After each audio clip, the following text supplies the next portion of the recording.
Prologue. Time's roses are scented with memory. There was a garden where they once grew. Cuttings from the past grafted onto the present.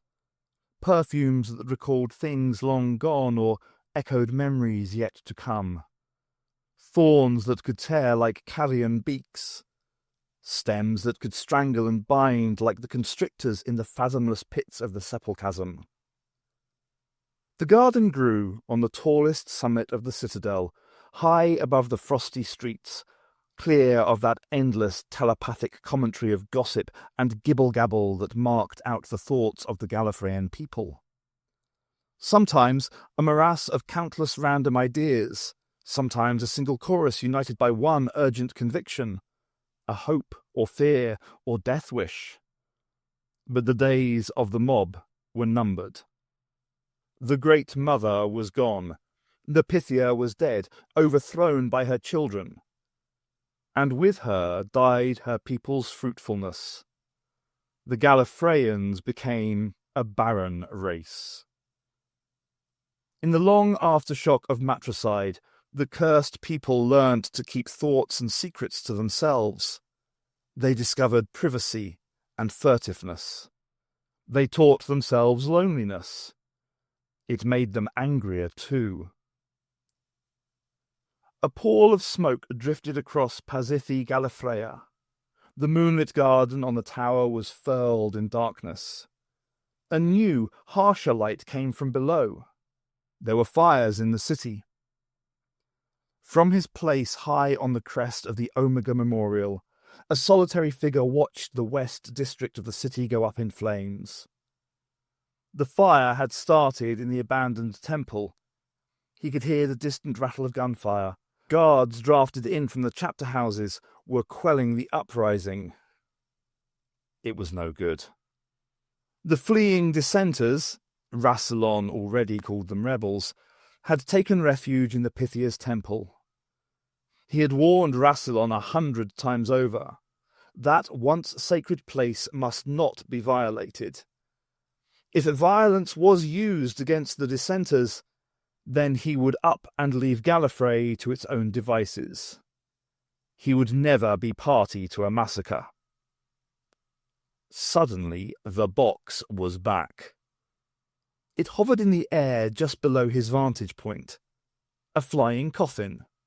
One side in darkness, the other catching the glare of the distant fire. It clicked, whirred, gave a little whine, and tilted slightly to one side in a crude anthropomorphic approximation of affection. "Shoo! Go away, you stupid!" He nearly called it brute, but that only reminded him of his long-running debate with Rassilon on the viability of artifactory lifeforms, and he was very weary of arguing. The box was pining. It missed its creator. It was always breaking its bonds and escaping from its hangar to skulk dejectedly around Omega's memorial. For years it had done that. When they relocated the hangar, it only sat rumbling discontentedly on its servo pallet and then got out again. Rassilon worried about it, but it didn't really matter. For a quasi-aware remote stellar manipulator that could tear open the furnaces of stars and dissect the angles of reality, it was fairly harmless. It just wasn't house-trained. Omega, despite his sacrifice, still had a hand in their affairs. It was rather a good joke, he thought, but Rassilon didn't find it funny at all. One night they had stood among the roses on the tower and watched Omega's death again. The light of the dying star burnt out suddenly in the constellation of Ao, 9.6 years after they had watched it on the monitor screens in the control chamber. Rassilon had wept again. Everything the man did was done for love. But sometimes love was remarkably short-sighted. The figure on the memorial shuddered and drew his cloak about him. The splash of the supernova was still clear in the sky above the city, or would have been were it not for the smoke. Lately, the box, the Hand of Omega as it was known, had taken a shine to him, It had started to follow him about, often appearing at the most inopportune moments. It disrupted his affairs and drew attention to private business that was better kept secret.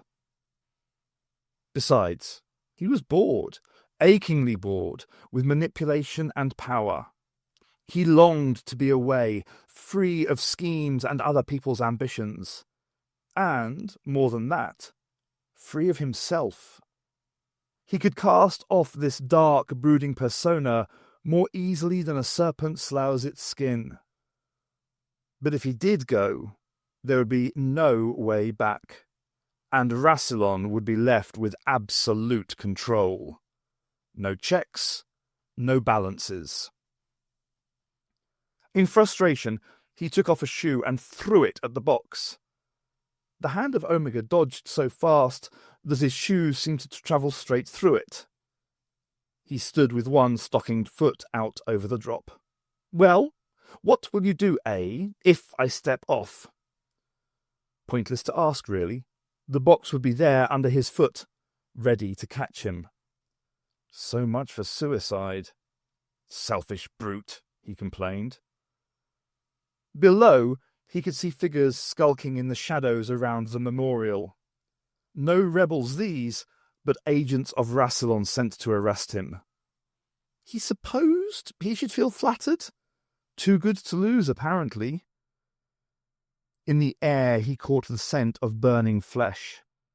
A decision had been made for him, but there was much to prepare and a difficult farewell to make. Ignoring the box, he lowered himself down the stone curve of the Omega symbol and dropped to the ground. The shadows came at him fast out of the dark. He was surprised by the knives. They were surprised by the bolts of energy that flung them like dolls out of his path. The box whirred in beside him with that unnerving knack of seeming to move faster than its own shadow. He drew a cut bloom out of his cloak. The rose's milky scent reminded him of children and a lost future. He laid it at the foot of the monument and bowed his head. The box, taking an uncharacteristic moment to decide its course, settled down beside the flower. He knew it was watching as he hunted for his shoe in the gloom. Unable to find it, he threw away the other shoe and walked barefoot down into the burning city. "I am the doctor. I am. Chris Quedge lies slumped against the wooden wall, watching the room reel around him. Dizzying. Pale tree trunks frame the walls, reaching up to a black ceiling that eases out of their branching curvature like a natural growth. It flickers orange in the lantern light. He closes his eyes, all the better to see. His heart trying to beat enough for two. His fingers touching and clutching things that were not there. His mind remembering things, gargantuan things that he has never known before. He wants them to leave him alone, to crack off out of his head. He pulls off his boot and throws it. The room swims around him. Only meters away, the women sit huddled over something. The foot of their victim emerges from the circle. It is encased in a brown and cream lace-up shoe. The new memories trickling into his head are getting paler, ebbing away. 8th man bound, make no sound. The shroud covers all, the long and the short, and the old and the loud, and the young and the dark, and the tall. The women hold hands. The president and the tearaway and the cousin and the warrior. They mutter incantations that lay his thoughts bare to them. His mind is an escorche, flayed sinews stripped naked of the skin of consciousness. Why did you leave? Where have you been? Who are you? Who the hell do you think you are? Chris wants to let go, but a thread holds him, spinning slowly over the abyss. I am. They are tearing into his mind with carrion beaks. Vultures! Shouts the victim in the circle. Can't catch me, whispers the voice in Chris's throat. As they start to feed on his dreams, it all goes dark. The house is full of sunlight. Shadows are banished to skulk in corners. The panelled walls, polished with wax from the sugar ant hives on the estate, gleam darkly between the white trunk columns and arches.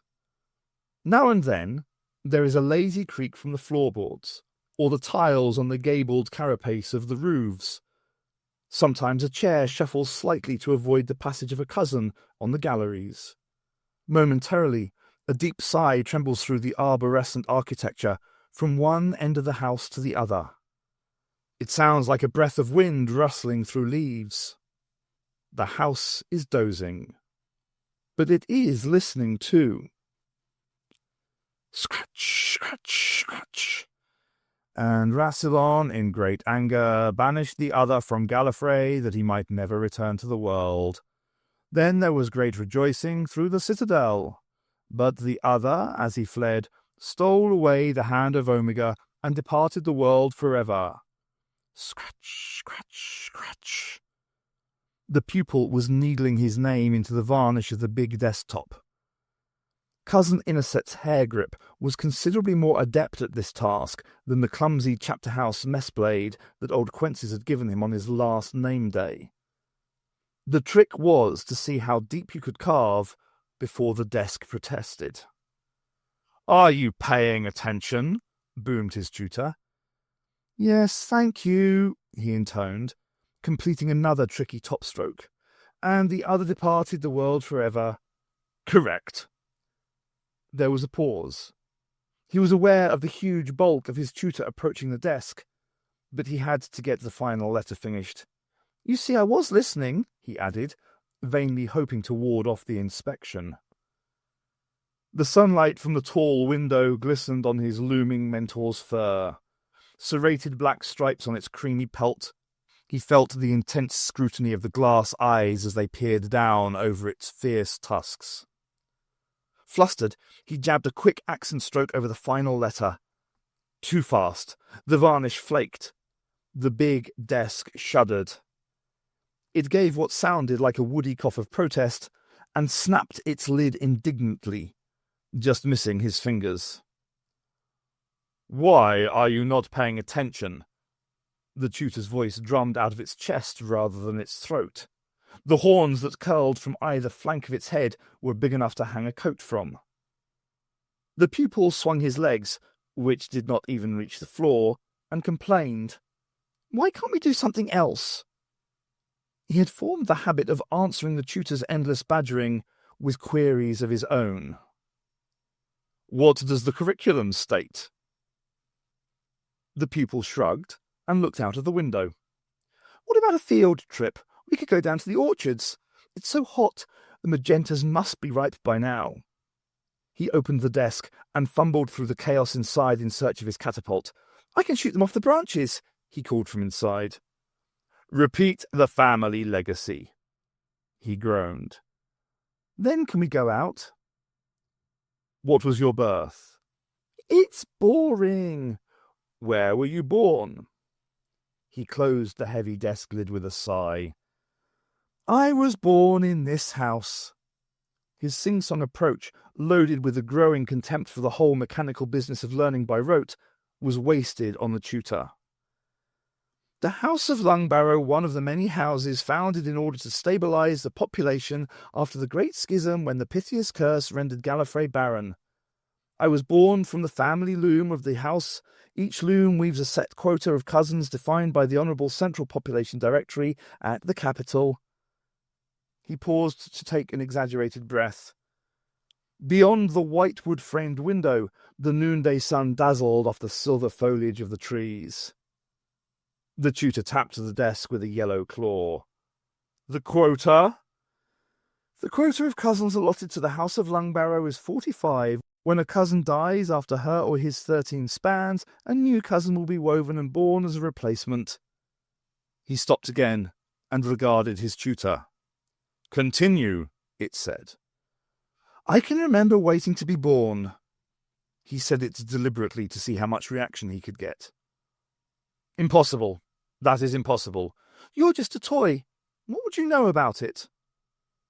The robotic tutor dithered. It wasn't convincing. The pre-programmed awkwardness was too precise to be really lifelike. Yet the huge furry Avatroid with its prim and proper manners was more absurd and endearing than any of the family in the house.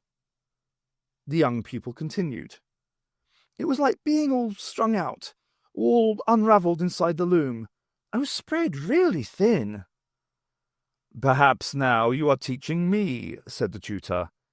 His bulky shoulders sagged a little. I couldn't think, not put thoughts together. Grammar, complained the tutor. But I knew where I was and what was happening. I couldn't wait to get out. And then I was born. My lungs nearly burst. The first rush of air was so cold. And they were all there, of course, all 44 of them, all laughing because... There was a hurt that he could never ease. They say your first sight after birth, the first thing that looms into view, is the one that governs your life. But when it's 44 cousins staring down at you from all sides, laughing and sniggering and prodding, then what do you expect? He avoided the subject, as had become the custom. And Satralope smacked me so hard I could barely walk. When were you told this? How can you really remember? I do remember too, and don't badger me. You always badger me. I'm not newly woven, you know. I'm nearly 5 3/4. And you are very precocious. It indicated a coloured glass core that was sitting on the desktop. Turn your book to the triumphs of Rassilon. What happened before the Great Schism? How were people woven then? He smirked, half hoping the answer would be rude. What were mothers?